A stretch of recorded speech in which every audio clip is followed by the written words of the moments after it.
So the hips and the knees start to get a little funny. If you guys, let's use the chairs. Everybody grab a chair, and you can either use it to stand and balance, or you can sit.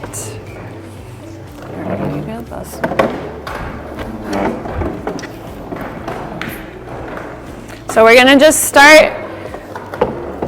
So now we're gonna start at the bottom and work our way up. So in a lot of this, in the video that's on my website, you'll see me doing this on the ground. But because we have hard concrete and not everybody can get on and off the ground easily, we're gonna do it in the chair today. So as best you can, you wanna try to isolate. We're gonna start with our ankles. I'm gonna take my shoes off so you can see my feet better, but you can do it with your shoes on or off.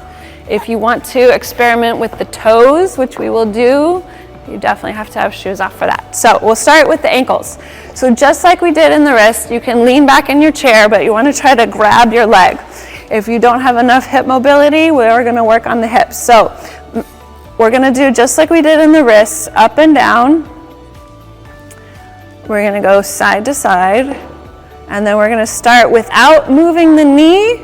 We wanna try to take the ankle in a full circle. Good. So you want to try to do 3 circles in each direction every day. So then we're going to move to the knee. So just like the elbow, the knee also rotates. So this one you can do as high or as low as you want. So the knee is going to flex. And then it also does a small rotation. So not the ankle moving, but we're gonna rotate the knee. And sometimes that's easier to experiment with like a windshield wiper on the ground, with the heel on the ground. And then ultimately, we want to do straightening and rotating all together. So you're gonna rotate out, straighten the leg, rotate in, and bend. Straighten, rotate, bend. So now you're getting, this is great for your meniscus and the things in your knee. Relax, shake it out. Other side. So back down to the ankle. Up and down. Our feet are important. It's our relationship with the ground. We start to move all of the forces from the ground when we walk. Now let's go all the way around in a circle. When our feet, we have 26 bones in the feet, 27 bones in the wrist. They all need to move individually. Our toes kind of move like piano keys. The midfoot does rotation and back and forth.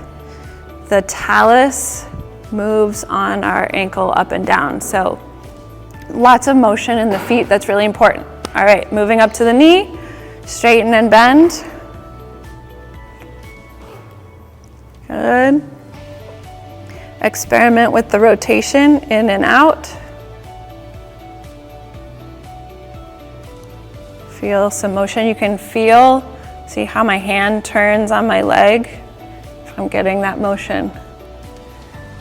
If you're not feeling any of these motions, I'll come around after the class and help you with it. So now turn it in, straighten it, rotate it out, and bend.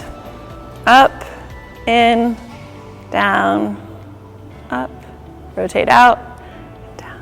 All right, shake it out. So back up to standing. This one is some ways the most important, but also can be the hardest, your hip mobility. So it's not a balancing exercise. There's no extra credit if you do it without holding on to something. So the hip is a ball and socket, just like our shoulder joint. It goes forwards and back and in and out, but it also rotates.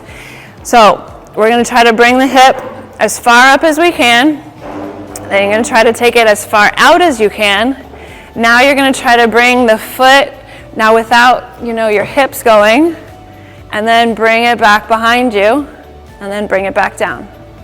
Now bending the knee, Kick it back. Then you're going to try to lift the knee out, rotate it, in and back down. And you should, especially on that outside, getting those outer hip muscles to activate can be very challenging. And the goal is not to get the foot as high as you can in the back, because if you're tipping over, you're not getting mobility in the hip.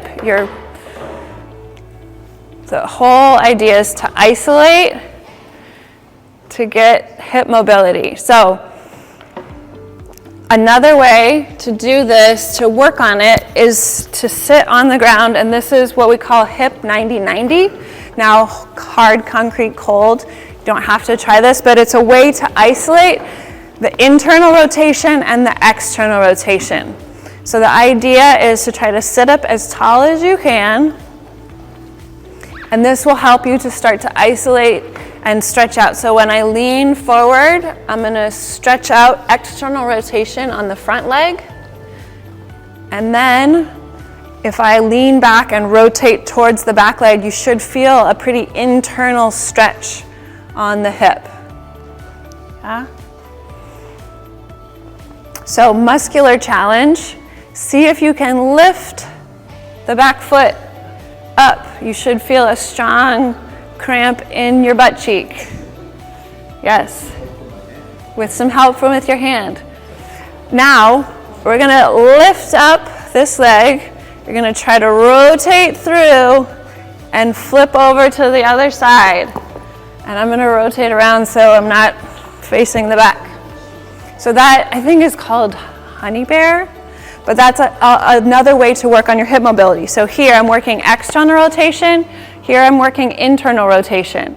I can stretch forward. This is sort of like a modified pigeon from yoga, but we miss frequently the internal rotation aspect. This is one of the ways to get internal rotation is by turning the leg here. Try to lift the back foot. Woo! Everybody feels it. Everybody's like, why is their foot only moving a millimeter? So you can go back and forth, and the idea is eventually you've got the hip mobility, you go back and forth without the use of your hands. And then you can go forward, and you lift back up, you rotate, and back up. Okay, everybody stand back up.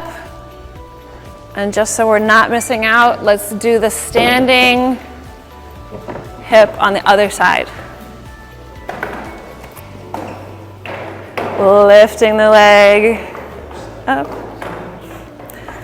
Rearrange. Lift the hip up. Bring the knee out. Rotate the leg. Bring it to the back. Bring it back down. Kick the foot back. Rotate it out. Bring it up to the front and bring it down. We can do one more time. Knee up, knee out, rotate, back to center, kick the leg back, rotate. Okay, shake it out.